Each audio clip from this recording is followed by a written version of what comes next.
അസ്സലാമു അലൈക്കും വറഹ്മത്തുള്ളാഹി വബറകാതുഹു.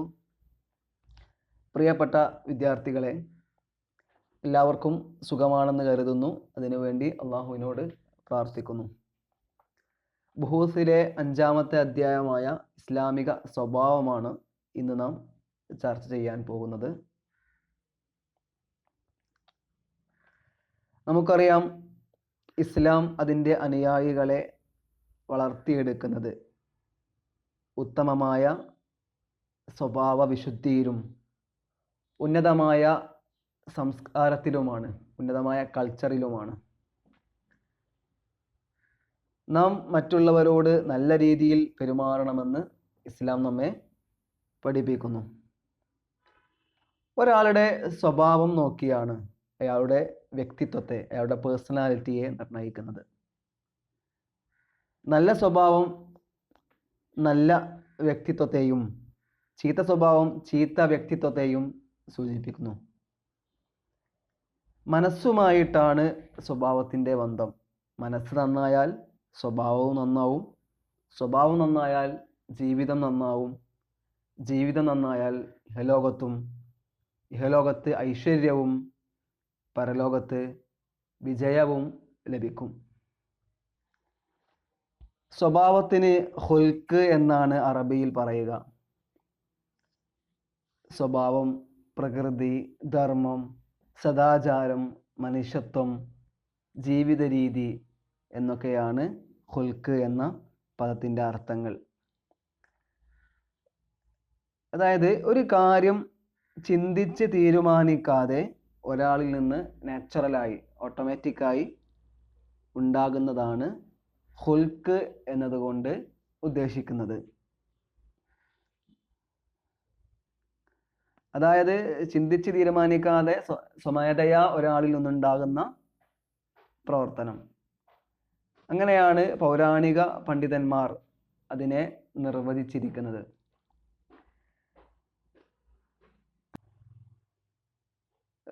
മനുഷ്യൻ്റെ സ്ഥിര സ്വഭാവം അതാണ് അതുകൊണ്ട് ഉദ്ദേശിക്കുന്നത്. ഉദാഹരണമായി ദേഷ്യം, പിശുക്ക്, ക്ഷമ തുടങ്ങിയവ. അതായത് ഒരാൾ എപ്പോഴെങ്കിലും ഒരിക്കൽ ഒരു ദാനം ചെയ്താൽ ദാനശീലമാണ് അയാളുടെ സ്വഭാവം എന്ന് നമുക്ക് പറയാനാവില്ല. അതുപോലെ എന്ത് സംഭവിച്ചാലും ദേഷ്യപ്പെടാത്ത സ്വഭാവമുള്ള ചിലരുണ്ടാവും. എന്നാൽ എപ്പോഴെങ്കിലും ഒരിക്കൽ അയാൾ ദേഷ്യപ്പെട്ടാൽ ദേഷ്യം പിടിക്കലാണ് അയാളുടെ സ്വഭാവമാണെന്ന് നമുക്ക് പറയാനാവില്ല. അതാണ് അതുകൊണ്ട് ഉദ്ദേശിക്കുന്നത്. ഖുൽഖിൻ്റെ ജംആണ് അഖ്ലാഖ് എന്നത്. മനുഷ്യൻ്റെ സദ്ഗുണങ്ങൾക്കും ദുർഗുണങ്ങൾക്കും ഒരുപോലെ അഖ്ലാഖ് എന്ന പദം പ്രയോഗിക്കാം. സൽസ്വഭാവിയാണെങ്കിൽ കരീമുൽ അഖ്ലാഖ് എന്നും, സ്വഭാവിക്ക് സയ്യിഉൽ അഖ്ലാഖ് എന്നും പറയുന്നു. ഇനി പെരുമാറ്റ മര്യാദകളെയാണ് സൂചിപ്പിക്കുന്നതെങ്കിൽ അതിന് അദബ് എന്നാണ് പ്രയോഗിക്കുന്നത്. പലരും സാധാരണ ഉപയോഗിക്കാറുള്ളതായി നാം കേട്ടിട്ടുണ്ടാവും, അവൻ നല്ല അദബുള്ളവനാണ്, അല്ലെങ്കിൽ ഒരദബുമില്ല എന്നൊക്കെ നമ്മൾ കേൾക്കാറുണ്ട്. ഇസ്ലാമിലെ സ്വഭാവവുമായി ബന്ധപ്പെട്ട് മനസ്സിലാക്കേണ്ട പ്രധാനപ്പെട്ട കാര്യം ഇതാണ്. അതായത് അള്ളാഹു മുഴുവൻ പ്രപഞ്ചത്തിൻ്റെയും സൃഷ്ടാവും സംരക്ഷകനും പരിപാലകനുമാണ്. മറ്റാർക്കും അതിൽ യാതൊരുവിധ പങ്കാളിത്തവുമില്ല. എല്ലാം അവൻ്റെ നിയന്ത്രണത്തിലാണ് നടക്കുന്നത്. അതുകൊണ്ട് തന്നെ അവനെ നിരുപാധികമായി അനുസരിക്കുകയും ആരാധിക്കുകയും ചെയ്യൽ സൃഷ്ടികളായ നമ്മുടെ ഓരോരുത്തരുടെയും ബാധ്യതയാണ്. ആ ബാധ്യത നാം നിറവേറ്റുന്നത് നമ്മുടെ ജീവിതത്തിലൂടെയാണ്, ഇഹലോകത്തെ നമ്മുടെ ജീവിതത്തിലൂടെയാണ്. അതിനാൽ നമ്മുടെ ജീവിതം പൂർണ്ണമായും അവൻ പറഞ്ഞതനുസരിച്ചായിരിക്കണം ജീവിക്കേണ്ടത്. ആ അള്ളാഹുവിനെ അനുസരിച്ചുള്ള ജീവിതത്തിന് അനുയോജ്യമായതായിരിക്കണം നമ്മുടെ ഖുൽഖും, നമ്മുടെ സ്വഭാവവും. യഥാർത്ഥത്തിൽ ഈമാനിലൂടെയാണ് നമ്മിൽ സ്വഭാവത്തിന് തുടക്കം കുറിക്കുന്നത്. കാരണം സൃഷ്ടാവും പരിപാലകനുമായ അള്ളാഹുവാണ് ഇലാഹ് എന്ന പ്രഖ്യാപനമാണ് ഈമാനിലൂടെ നാം ചെയ്യുന്നത്. അതായത് ഷിർക്കിനെ, ബഹുദൈവ വിശ്വാസത്തെ പൂർണ്ണമായും തള്ളിക്കളയുകയാണ് ഈമാനിലൂടെ നാം ചെയ്യുന്നത്. മാത്രമല്ല വിശ്വാസിയുടെ ഏറ്റവും നല്ല ഗുണവും സ്വഭാവമാണ്. ഒരു ഹദീസിൽ നമുക്ക് ഇങ്ങനെ കാണുവാൻ സാധിക്കും, വിശ്വാസികളിൽ ഈമാൻ പരിപൂർണമായവരിൽ പെട്ടവൻ സ്വഭാവം ഏറ്റവും നല്ലതായവനാണ്. അതായത് ഈമാൻ പരിപൂർണമായവർ അവർ ഏറ്റവും നല്ല സ്വഭാവമുള്ളവരാണ് എന്നാണ് ഈ ഹദീസ് പറയുന്നത്. മാത്രമല്ല സൽസ്വഭാവമില്ലാത്ത വ്യക്തിയെ സത്യവിശ്വാസി എന്ന് വിശേഷിപ്പിക്കുന്നത് പോലും ശരിയല്ലെന്ന് നബി സല്ലല്ലാഹു അലൈഹി വസല്ലമ നമ്മെ പഠിപ്പിച്ചിട്ടുണ്ട്. മറ്റൊരു ഹദീസിൽ നമുക്ക് ഇങ്ങനെ കാണുവാൻ സാധിക്കും, അധികം ആളുകളും എന്തിനാലാണ് സ്വർഗത്തിൽ പ്രവേശിക്കപ്പെടുക എന്ന് അള്ളാഹുവിൻ്റെ റസൂൽ ചോദിക്കപ്പെട്ടു. അപ്പോൾ നബി സല്ലല്ലാഹു അലൈഹി വസല്ലമ മറുപടി പറഞ്ഞു, അള്ളാഹുവിനോടുള്ള ഭയഭക്തി, ഉദാത്ത സ്വഭാവം, നല്ല സ്വഭാവം. ഇതിൽ നിന്നെല്ലാം നല്ല സ്വഭാവമുള്ളവരായി മാറേണ്ടതിൻ്റെ പ്രാധാന്യം നമുക്ക് മനസ്സിലാകും. അതുപോലെ ഈമാനിനോടൊപ്പം തന്നെ പ്രാധാന്യമുള്ളതാണ് കർമ്മപരമായ സൽസ്വഭാവവും, അതായത് അമലു സ്വാലിഹ്, സൽക്കർമ്മങ്ങൾ. നമുക്കറിയാം ഇസ്ലാമിൽ വിശ്വാസ കാര്യങ്ങളോടൊപ്പം പ്രാധാന്യമുള്ളതാണ് കർമ്മ കാര്യങ്ങളും എന്ന് നാം മുൻപത്തെ ക്ലാസ്സുകളിൽ പഠിച്ചിട്ടുണ്ട്. അടുത്തത് ഇസ്ലാമിൻ്റെ സംഭാവന. ധർമ്മത്തെക്കുറിച്ച് അല്ലെങ്കിൽ സദാചാരത്തെക്കുറിച്ച്, സ്വഭാവങ്ങളെക്കുറിച്ച് വിവിധ മതങ്ങൾ, വിവിധ ജനസമൂഹങ്ങൾക്ക് അല്ലെങ്കിൽ വിവിധ ഐഡിയോളജികൾക്ക് അവരുടേതായ സംഭാവനകൾ അവർ നൽകിയിട്ടുണ്ട്. എന്നാൽ അവയ്ക്കൊന്നും ഇസ്ലാമിൻ്റെ ഈ രംഗത്തെ സംഭാവനകളോട് അല്ലെങ്കിൽ അധ്യാപനങ്ങളോട് കിടപിടിക്കാൻ ആവില്ല. കാരണം അത് നമ്മെ പഠിപ്പിച്ചത് മുഹമ്മദ് നബി സല്ലല്ലാഹു അലൈഹി വസല്ലമയാണ്. അദ്ദേഹമാണ് മുസ്ലിങ്ങളുടെ റോൾ മോഡൽ. ഉത്കൃഷ്ട സ്വഭാവത്തിൻ്റെ ഉടമസ്ഥനായിരുന്നു പ്രവാചകൻ മുഹമ്മദ് നബി സല്ലല്ലാഹു അലൈഹി വസല്ലം. ഖുർആനിൽ നമുക്ക് ഇങ്ങനെ കാണുവാൻ സാധിക്കും, തീർച്ചയായും നിങ്ങൾക്ക് അള്ളാഹുവിൻ്റെ ദൂതനിൽ ഉത്തമമായ മാതൃകയുണ്ട്. നമുക്കറിയാം ജാഹിലിയ കാലത്തെ അറബികളിൽ നല്ല ഗുണങ്ങളും മോശം കാര്യങ്ങളും ഒക്കെ ഉണ്ടായിരുന്നു. ഉദാരത, ധീരത, സത്യസന്ധത, വിശ്വസ്തത, അപകടത്തിൽപ്പെട്ടവരെ സഹായിക്കൽ തുടങ്ങിയവ അവരുടെ നല്ല ഗുണങ്ങളായിരുന്നു. എന്നാൽ പെൺകുട്ടികളെ ജീവനോടെ കുഴിച്ചു മൂടുക, കൊല തുടങ്ങിയ അവരുടെ നീച പ്രവൃത്തികളായിരുന്നു. ഉത്തമ ഗുണങ്ങളുടെ പൂർത്തീകരണത്തിനാണ് ഞാൻ നിയോഗിക്കപ്പെട്ടത് എന്ന് പ്രവാചകൻ തന്നെ പറയുകയുണ്ടായതായി നമുക്ക് ഒരു ഹദീസിൽ കാണുവാൻ സാധിക്കും. നേരത്തെ സൂചിപ്പിച്ചതുപോലെ അശ്ലീലവും തിന്മകളും ഒക്കെ നിറഞ്ഞു നിന്ന ഒരു സമൂഹത്തിലാണ് നബി സല്ലല്ലാഹു അലൈഹി വസല്ലമ ജനിച്ചത്. ആ സമൂഹത്തിൽ തന്നെയായിരുന്നു അദ്ദേഹത്തിൻ്റെ യൗവനവും യുവത്വവും ഒക്കെ ചിലവഴിച്ചത്. എന്നിട്ടും ഉന്നതമായ മഹത്തായ ജീവിത ശൈലി തന്നെ അദ്ദേഹം പിന്തുടർന്നു. ഒരു തിന്മയിലേക്കും അദ്ദേഹം പോയില്ല. പ്രവാചകത്വത്തിന് മുമ്പും ശേഷവുമൊക്കെ എല്ലാവിധ തിന്മകളിൽ നിന്നും അള്ളാഹു അദ്ദേഹത്തെ പ്രത്യേകമായി സംരക്ഷണം നൽകി. നല്ല പെരുമാറ്റവും പക്വതയും സത്യസന്ധതയുമാണ് അദ്ദേഹത്തിൻ്റെ പ്രത്യേകത. അങ്ങനെ അദ്ദേഹത്തെ അൽ അമീൻ, വിശ്വസ്തൻ എന്ന് നാട്ടുകാർ വിളിച്ചു. അതുപോലെ എന്തിനേയും ആരാധിച്ചിരുന്ന ഒരു സമൂഹത്തിൽ അദ്ദേഹം ജനിച്ചിട്ടും ചെറുപ്പത്തിലെ തന്നെ ആ വിഗ്രഹാരാധനകളിൽ നിന്നെല്ലാം അദ്ദേഹം പൂർണ്ണമായും വിട്ടുനിന്നു. അദ്ദേഹത്തെ ഒരിക്കലും മദ്യപിച്ചതായി ആരും കണ്ടിട്ടില്ല. മോശപ്പെട്ട ഒരിടങ്ങളിലും ഒരു സദസ്സുകളിലും അദ്ദേഹത്തെ കാണുവാൻ സാധിക്കില്ലായിരുന്നു. അനാവശ്യ വിനോദങ്ങളിൽ അദ്ദേഹം ഏർപ്പെടില്ലായിരുന്നു. മോശമായ കൂട്ടുകെട്ടുകൾ അദ്ദേഹത്തിനുണ്ടായിരുന്നില്ല. അത്രയും ഉത്തമ മാതൃകയായിരുന്നു അദ്ദേഹം.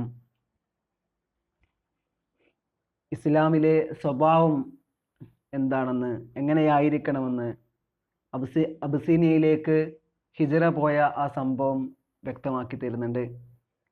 ഇസ്ലാമിൽ നടപ്പാക്കാൻ ആഗ്രഹിക്കുന്ന നന്മകളും പിഴുതെറിയാൻ ശ്രമിക്കുന്ന തിന്മകളും ഈ സംഭവം വ്യക്തമാക്കുന്നു. അത് ഇങ്ങനെയായിരുന്നു.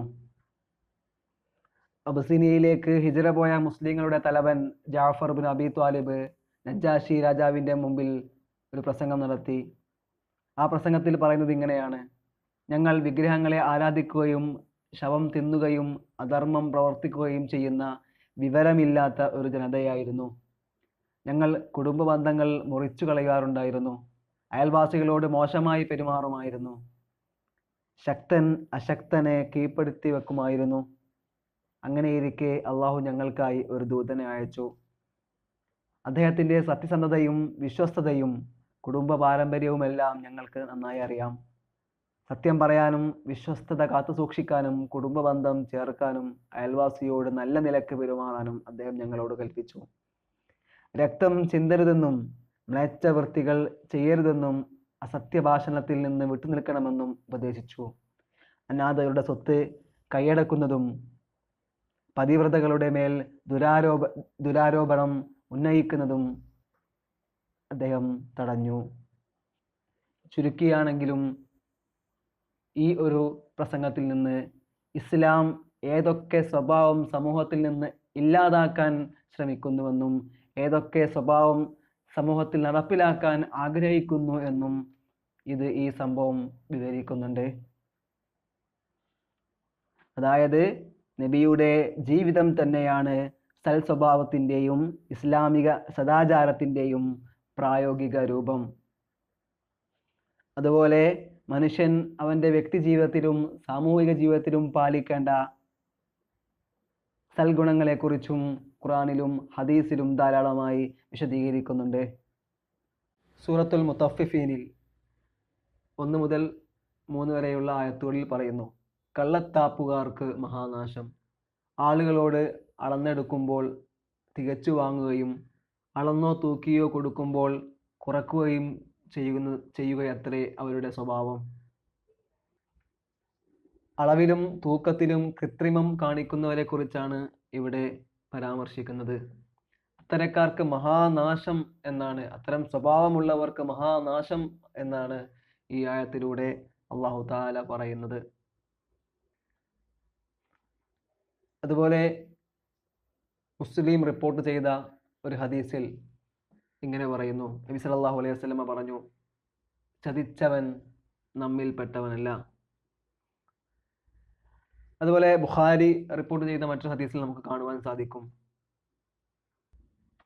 അള്ളാഹുവിലും അന്ത്യദിനത്തിലും വിശ്വസിക്കുന്നവൻ തൻ്റെ അയൽക്കാരന് ദ്രോഹം ചെയ്യാതിരിക്കട്ടെ. അള്ളാഹുവിലും അന്ത്യദിനത്തിലും വിശ്വസിക്കുന്നവൻ അതിഥിയെ ആദരിക്കട്ടെ.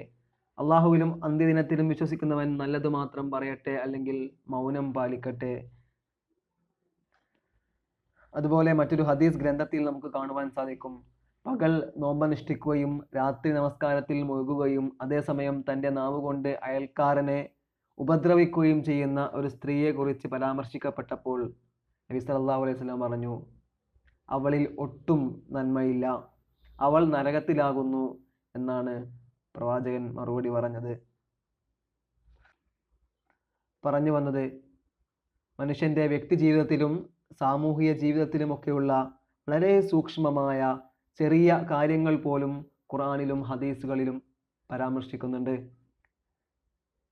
ഇവിടെ പറഞ്ഞതൊക്കെ ഉദാഹരണങ്ങൾ മാത്രമാണ്. യഥാർത്ഥത്തിൽ മാതൃകയാക്കാവുന്ന ഒരു തുറന്ന പുസ്തകമായിരുന്നു പ്രവാചകൻ എന്ന് നമുക്കറിയാം. ഇതിലൂടെയെല്ലാം ഒരു ഉന്നത സംസ്കാരമാണ് ഇസ്ലാം പഠിപ്പിക്കുന്നത്. അതുകൊണ്ട് തന്നെ ആ ഇസ്ലാം പഠിപ്പിക്കുന്ന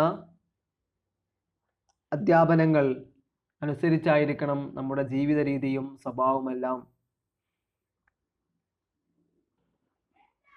അതുപോലെ നമ്മുടെ ആരാധന കർമ്മങ്ങൾ വഴിയും നമ്മുടെ സ്വഭാവത്തിൽ മാറ്റങ്ങൾ ഉണ്ടാവണം. നല്ല ഗുണങ്ങൾ ആർജിച്ചെടുക്കുകയും തിന്മകൾ ഉപേക്ഷിക്കുകയുമാണ് ആരാധനകളുടെ ലക്ഷ്യമെന്ന് ഖുർആൻ തന്നെ ഉണർത്തുന്നു. മ്ലേച്ഛവും വെറുക്കപ്പെട്ടതുമായ തിന്മകളെ തടയുകയാണ് നമസ്കാരത്തിൻ്റെ ലക്ഷ്യം. ആത്മസംസ്കരണമാണ് സകാത്ത് കൊണ്ട് നേടേണ്ടത്. കള്ളവാക്കും പ്രവൃത്തിയും ഉപേക്ഷിച്ചില്ലെങ്കിൽ വ്രതമനുഷ്ഠിച്ചതുകൊണ്ട് ഒരു നേട്ടവുമില്ലെന്ന് നബി സല്ലല്ലാഹു അലൈഹി വസല്ലം പറയുന്നു. ഹജ്ജ് കൊണ്ട് നേടേണ്ടത് ഭയഭക്തി തഖ്വയാണെന്നും ഖുർആൻ പറയുന്നു. ഇബാദത്തുകൾ വഴി, ആരാധനാ കർമ്മങ്ങൾ നിർവഹിക്കുക വഴി നമ്മുടെ സ്വഭാവത്തിൽ മാറ്റം വരാൻ കാരണമാവണം. അതായത് നമ്മൾ അസുഖം വന്നാൽ മരുന്ന് കഴിക്കുന്നത് ആ അസുഖം ഭേദമാവാൻ വേണ്ടിയാണ്. അതുപോലെയാണ് ഇബാദത്തും. നാം ഇബാദത്തുകൾ നിർവഹിക്കുക വഴി നമ്മുടെ സ്വഭാവത്തിൽ മാറ്റം ഉണ്ടാവാൻ, സ്വഭാവം നന്നാക്കാൻ അത് കാരണമാവണം. അതിൻ്റെ ഗുണം നമ്മുടെ ജീവിതത്തിൽ ഉണ്ടാവുകയും വേണം. നമ്മുടെ പെരുമാറ്റം ഉമ്മയോട്, ഉപ്പയോട്, അയൽവാസിയോട്, സുഹൃത്തിനോട്, സഹപാഠിയോട്, അധ്യാപകനോട്, അവരോടൊക്കെയുള്ള പെരുമാറ്റം നല്ല രൂപത്തിലാവണം. അങ്ങനെ നല്ല സ്വഭാവം ഉണ്ടാവുക വഴി നാം നേടിയെടുക്കുന്നതും തഖ്വ, ഭയഭക്തി തന്നെയാണ്. അഖ്ലാഖ് കൊണ്ട് ഇസ്ലാം നേടാൻ ഉദ്ദേശിക്കുന്നതും തഖ്വ തന്നെയാണ്. പറഞ്ഞു വരുന്നത്, ഇസ്ലാമിലെ അഖ്ലാഖ് ജീവിതത്തിൻ്റെ എല്ലാ വശങ്ങളെയും സ്പർശിക്കുന്നു. ഖൽഖ് എന്ന പദത്തിൽ നിന്നാണ് ഖുലുഖ് എന്ന പദമുണ്ടായത്. നമുക്കറിയാം, ഖൽഖ് എന്നാൽ സൃഷ്ടിപ്പ് എന്നാണ് അർത്ഥം. നമുക്കറിയാം, മനുഷ്യൻ്റെ സൃഷ്ടിപ്പ് നടന്നിട്ടുള്ളത് ഏറ്റവും നല്ല രൂപത്തിലാണ്, പോരായ്മകളില്ലാതെയാണ്. നല്ല ഘടനയിലാണ് മനുഷ്യനെ സൃഷ്ടിച്ചിട്ടുള്ളത്, മൃഗങ്ങളെ പോലെയല്ല. അതുകൊണ്ട് നമ്മുടെ ബാഹ്യരൂപത്തിൽ, നമ്മുടെ പുറമേക്ക് അള്ളാഹു തന്ന ആ സൗന്ദര്യം നമ്മുടെ അകത്തും ഉണ്ടാവണം. അതുകൊണ്ടാണ് കണ്ണാടിയിൽ നോക്കുമ്പോൾ നബി സല്ലല്ലാഹു അലൈഹി വസല്ലമ ഇങ്ങനെ ഒരു പ്രാർത്ഥന നമ്മെ പഠിപ്പിച്ചത്: അൽഹംദുലില്ലാ അല്ലാഹുമ്മ ഹസ്സിൻ ഖുലുഖി കമാ ഹസ്സൻത ഖൽഖി.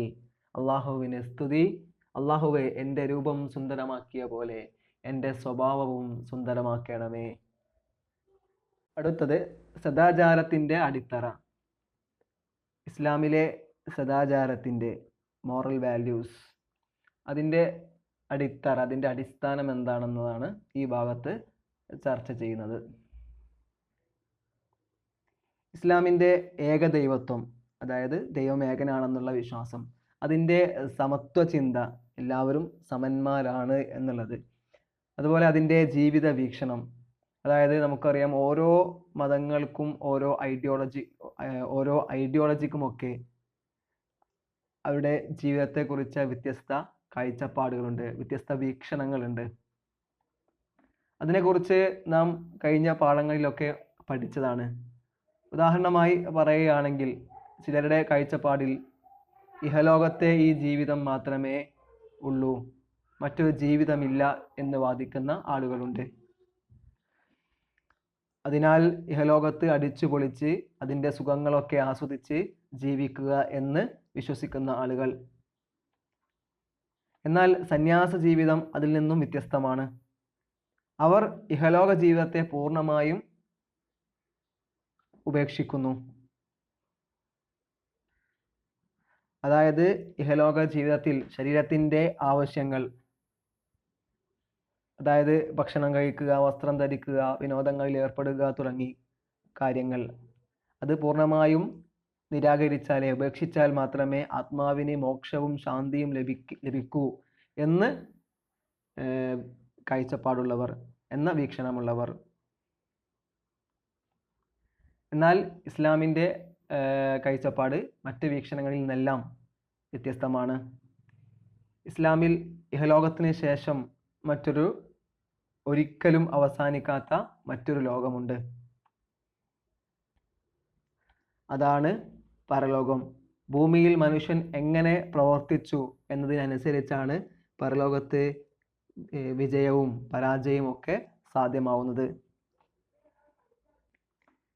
ഈ ഭൂമിയിൽ തന്നിൽ അർപ്പിതമായ ബാധ്യതകൾ പൂർണ്ണമായി നിറവേറ്റുമ്പോൾ മാത്രമാണ് അയാൾക്ക് വിജയം ലഭിക്കുന്നത്, അയാൾ സ്വർഗത്തിന് അവകാശിയാകുന്നത്. അതുപോലെ അള്ളാഹു മനുഷ്യന് ഒരുപാട് കഴിവുകൾ, അനുഗ്രഹങ്ങളൊക്കെ നൽകിയിട്ടുണ്ട്. ശരീരം തന്നെ അവൻ നൽകിയ അനുഗ്രഹമാണ്. ആ കഴിവുകൾ ഉപയോഗപ്പെടുത്തി ഇഹലോകത്ത് അള്ളാഹുവിൻ്റെ പ്രതിനിധിയായി ജീവിക്കുകയാണ് മനുഷ്യൻ ചെയ്യേണ്ടത്. അങ്ങനെ അള്ളാഹുവിൻ്റെ പ്രതിനിധിയായി അവൻ ജീവിക്കുന്നുണ്ടോ എന്ന് പരീക്ഷിക്കുന്ന ഇടമാണ് ഇഹലോകം. ആ പരീക്ഷയുടെ റിസൾട്ട് പ്രഖ്യാപിക്കുക പരലോകത്ത് വെച്ചായിരിക്കും. അവിടെ വെച്ച് വിജയിയെയും പരാജിതരെയും നിർണയിക്കുന്നു. വിജയിക്ക് സ്വർഗവും പരാജിതർക്ക് നരകവും ലഭിക്കുന്നു. അതുപോലെ ഒരു സമൂഹത്തിനെ സംസ്കരിക്കുന്നതിന്, ആ സമൂഹത്തെ നന്നാക്കിയെടുക്കുന്നതിന് 2 കാര്യങ്ങൾ അനിവാര്യമാണെന്നാണ് ഇസ്ലാം പറയുന്നത്. 1 സദാചാരമാണ്, അഖ്ലാഖ്. 2 നിയമങ്ങളാണ്, ഖാനൂൻ. നമുക്കറിയാം, വെറും നിയമങ്ങൾ മാത്രം ഉള്ളതുകൊണ്ട് വ്യക്തിയോ സമൂഹമോ ഒന്നും നന്നാവുകയില്ല. അങ്ങനെയായിരുന്നുവെങ്കിൽ നമ്മുടെ നാടും സമൂഹവും ഒക്കെ എന്നോ തന്നെ നന്നാവണമായിരുന്നു. അതുകൊണ്ട് തന്നെ ഇസ്ലാം എന്നത് കേവല നിയമങ്ങളോ നിയമനിർമ്മാണങ്ങളോ അല്ല. ഇസ്ലാമിൻ്റെ അടിസ്ഥാനമായ ഖുർആനിൽ തന്നെ നിയമങ്ങൾ വിശദീകരിക്കുന്ന ആയത്തുകൾ വളരെ കുറച്ചു മാത്രമേ കാണാൻ സാധിക്കുകയുള്ളൂ. അതുകൊണ്ട് തന്നെ നിയമങ്ങൾക്കപ്പുറത്ത് മനുഷ്യനെ സംസ്കരിക്കാൻ, മനുഷ്യനെ നന്നാക്കാൻ ആ നിയമങ്ങൾക്കനുസരിച്ചൊരു അഖ്ലാഖ് കൂടി ഉണ്ടാവണം. അതായത് ആ നിയമങ്ങൾക്കനുസരിച്ച് ജീവിക്കുന്ന ഒരു ജീവിത സിസ്റ്റം ഉണ്ടാവണം, മോറൽ വാല്യൂസ്. അതായത് അവനെ സംസ്കരിക്കാൻ, അവനെ നന്നാക്കാൻ സാധിക്കുന്നത് അവൻ്റെ മനസ്സിനെ സംസ്കരിക്കുന്ന, അവനെ നിയന്ത്രിക്കുന്ന, അവനെ എപ്പോഴും എല്ലാ കാര്യത്തിലും ശ്രദ്ധിക്കുന്ന ഒരു ജീവിത വ്യവസ്ഥക്ക് മാത്രമേ സാധിക്കുകയുള്ളൂ. അങ്ങനെ ഒരു ജീവിത വ്യവസ്ഥക്ക് മാത്രമേ നല്ലൊരു വ്യക്തിയെ, നല്ലൊരു സമൂഹത്തെ ഉണ്ടാക്കിയെടുക്കാൻ സാധിക്കുകയുള്ളൂ. ആ ജീവിത വ്യവസ്ഥയാണ് ഇസ്ലാം. ഇസ്ലാമിനെ സംബന്ധിച്ചിടത്തോളം ഇസ്ലാമിലെ അഖ്ലാഖ് അത് ദൈവം നൽകിയതുകൊണ്ട് മനുഷ്യൻ അത് സ്വമേധയാ അത് സ്വീകരിക്കുകയും അതനുസരിച്ച് ജീവിക്കുകയും ഒക്കെ ചെയ്യുന്നു. കാരണം അള്ളാഹു നമ്മെ സദാ നിരീക്ഷിക്കുന്നുണ്ട് എന്നും അതിന് അവൻ മലക്കുകളെ നിശ്ചയിച്ചിട്ടുണ്ട് എന്നും നാം ഒരു നാൾ അവൻ്റെ വിചാരണയ്ക്ക് കാരണമാകുമെന്നും അവൻ പറഞ്ഞതനുസരിച്ച് പ്രവർത്തിച്ചിട്ടില്ല എങ്കിൽ നാം ശിക്ഷയ്ക്ക് കാരണമാകുമെന്നും, ഇനി അതല്ല അവൻ പറഞ്ഞതനുസരിച്ച് പ്രവർത്തിച്ചാൽ അതുവഴി നമുക്ക് വലിയ വിജയം, സ്വർഗം ലഭിക്കുമെന്നും ഒക്കെയുള്ള ബോധമുള്ളത് കൊണ്ടാണ് അവൻ പറഞ്ഞതനുസരിച്ച് നാം ജീവിക്കുകയും ചെയ്യുന്നത്. അതായത് അള്ളാഹു നൽകുന്ന നിയമങ്ങൾ മുസ്ലിങ്ങൾ അവരുടെ ജീവിതത്തിൽ യാഥാർത്ഥ്യമാക്കുന്നത് അത് അവരുടെ അഖ്ലാഖ് കൊണ്ടാണ് അവർക്കത് സാധ്യമാകുന്നത്. അതുപോലെ മറ്റൊരു പ്രത്യയശാസ്ത്രങ്ങൾക്കൊന്നും, മറ്റൊരു ഐഡിയോളജിക്കും, മറ്റൊരു ഭൗതിക പ്രത്യയശാസ്ത്രങ്ങൾക്കും ഇതുപോലെ അവരുടെ നിയമങ്ങൾ അവരുടെ അഖ്ലാഖിലൂടെ നടപ്പാക്കുവാൻ സാധിക്കുകയില്ല. അത് ഇസ്ലാമിൻ്റെ മാത്രം സവിശേഷതയാണ്. കാരണം ഇസ്ലാം എന്നത് അള്ളാഹുവിൻ്റെ നിയമ സംവിധാനമാണ്. അഖ്ലാഖും അവൻ തന്നെയാണ് നൽകിയത്. അതുകൊണ്ട് ഏറ്റവും നല്ല സമൂഹത്തെ ഉണ്ടാക്കിയെടുക്കാൻ ഇസ്ലാമിലൂടെ സാധിക്കുന്നു. അത് സൽ സ്വഭാവത്തിൻ്റെ സവിശേഷതകൾ. 1. ദൈവം പറഞ്ഞ കൽപ്പനകളും നിർദ്ദേശങ്ങളുമായതുകൊണ്ടാണ് മനുഷ്യൻ അത് സ്വീകരിക്കുകയും അതനുസരിച്ച് ജീവിക്കുകയും ഒക്കെ ചെയ്യുന്നത്. അങ്ങനെ അത് അവൻ്റെ സ്വഭാവമായി മാറുന്നു. അതിലൂടെ അള്ളാഹുവിൻ്റെ തന്നെ ആ ഒരു ഗുണവിശേഷങ്ങളെയാണ് നാം ജീവിതത്തിൽ പകർത്തുന്നത്. അത് വലിയൊരു സവിശേഷതയാണ്. 2. മറ്റ് പല മതങ്ങളിലുമൊക്കെ കാണുന്നത് പോലെ അതീവ കർശനമായ ജീവിത രീതികളോ അല്ലെങ്കിൽ ശരീരത്തിന് ഉപദ്രവമേൽക്കുന്ന തരത്തിലുള്ളതോ ഒന്നുമല്ല ഇസ്ലാമിലെ അഖ്ലാഖ് എന്നത്. ഇസ്ലാമിലെ അഖ്ലാഖ് അത് എല്ലാവർക്കും അവരുടെ ജീവിതത്തിൽ പ്രായോഗികമാക്കാൻ കഴിയുന്ന തരത്തിലുള്ള സദാചാര രീതികൾ മാത്രമാണ്. 3. സാർവലൗകികമാണ് ഇസ്ലാമിൻ്റെ അഖ്ലാഖ്. അതായത് എല്ലാ കാലത്തും എല്ലാവർക്കും യോജിച്ചതാണ് ഇസ്ലാമിലെ അഖ്ലാഖ്. വംശം, ദേശം, ഭാഷ, വർണ്ണം അങ്ങനെയുള്ള വിവേചനങ്ങളൊന്നും ഇസ്ലാമിൻ്റെ അഖ്ലാഖിൽ കാണുവാൻ സാധിക്കുകയില്ല. ഇസ്ലാം തന്നെ എല്ലാവരുടേതും എല്ലാവർക്കും യോജിച്ചതാണ്. 4. ഇസ്ലാമിലെ ഓരോ കർമ്മങ്ങളും നെയ്യത്തനുസരിച്ചാണ്, അതായത് അതിൻ്റെ ഉദ്ദേശമനുസരിച്ചാണ് വിലയിരുത്തപ്പെടുക. നല്ല ഉദ്ദേശത്തോടെ അല്ലാതെ എത്ര മഹത്തരമായ ഒരു അഖ്ലാഖ് ആയാലും ചെയ്താലും അത് സൽസ്വഭാവമാവുകയില്ല. അതുകൊണ്ട് തൻ്റെ സ്വഭാവ സംസ്കരണത്തിൽ മറ്റൊരു ദുരുദ്ദേശവും ഇല്ല എന്ന് വിശ്വാസി ഉറപ്പുവരുത്തേണ്ടതുണ്ട്. 5. നല്ല ഗുണങ്ങൾ ആർജിക്കാനും ദുർഗുണങ്ങൾ വർജിക്കാനും ഇസ്ലാം വ്യക്തിക്ക് നിർദ്ദേശം നൽകുന്നു. അടുത്തത്, ഇസ്ലാമിലെ സദാചാര സങ്കല്പം കാലത്തിനോ ദേശത്തിനോ അനുസരിച്ച് മാറിക്കൊണ്ടിരിക്കുന്ന ഒന്നല്ല. അതായത് 20-ാം നൂറ്റാണ്ടിൽ ഒരു നിയമം, 21-ാം നൂറ്റാണ്ടിൽ മറ്റൊരു നിയമം എന്നിങ്ങനെ വേർതിരിവ് ഉണ്ടാവുകയില്ല. ഒരിക്കലും ഇസ്ലാമിൻ്റെ സദാചാര സങ്കല്പത്തിൽ മാറ്റം വരുന്നില്ല. അതുപോലെ ഇസ്ലാമിലെ അഖ്ലാഖ് ജീവിതത്തിൻ്റെ എല്ലാ വശങ്ങളെയും സ്പർശിക്കുന്നതാണ് എന്ന് നേരത്തെ സൂചിപ്പിക്കുകയുണ്ടായി. അങ്ങനെ വിവിധ മേഖലകളിൽ അവയിലെ സദാചാരവുമായി ബന്ധപ്പെട്ട പ്രയോഗങ്ങളെക്കുറിച്ചാണ് ഇവിടെ സൂചിപ്പിക്കുന്നത്. 1. ഇൻഫിറാദി അഖ്ലാഖ്. വ്യക്തിയുമായി ബന്ധപ്പെട്ട സദാചാരത്തിനാണ് ഇൻഫിറാദി അഖ്ലാഖ് എന്ന് പറയുക. വാഇൽ എന്ന് പറഞ്ഞാൽ കുടുംബമാണ്. വാഇലി അഖ്ലാഖ് എന്ന് പറഞ്ഞാൽ കുടുംബവുമായി ബന്ധപ്പെട്ട സദാചാരം. തമദ്ദുനി അഖ്ലാഖ്, നാഗരികതയുമായി ബന്ധപ്പെട്ട സദാചാരം. ഇഖ്തിസാദി അഖ്ലാഖ്, സാമ്പത്തിക രംഗത്തെ സദാചാരം. സിയാസി, രാഷ്ട്രീയം. സിയാസി അഖ്ലാഖ്, രാഷ്ട്രീയ രംഗത്തെ സദാചാരം. ഇത്രയും കാര്യങ്ങളാണ് ഈ പാഠത്തിൽ നമുക്ക് ചർച്ച ചെയ്യാനുള്ളത്. ഇസ്ലാമിൻ്റെ അധ്യാപനങ്ങൾക്ക് അനുസരിച്ച് ജീവിക്കാൻ അള്ളാഹു നമുക്ക് തൗഫീഖ് നൽകി അനുഗ്രഹിക്കുമാറാവട്ടെ. അസ്സലാമു അലൈക്കും വറഹ്മത്തുള്ളാഹി വബറകാതുഹു.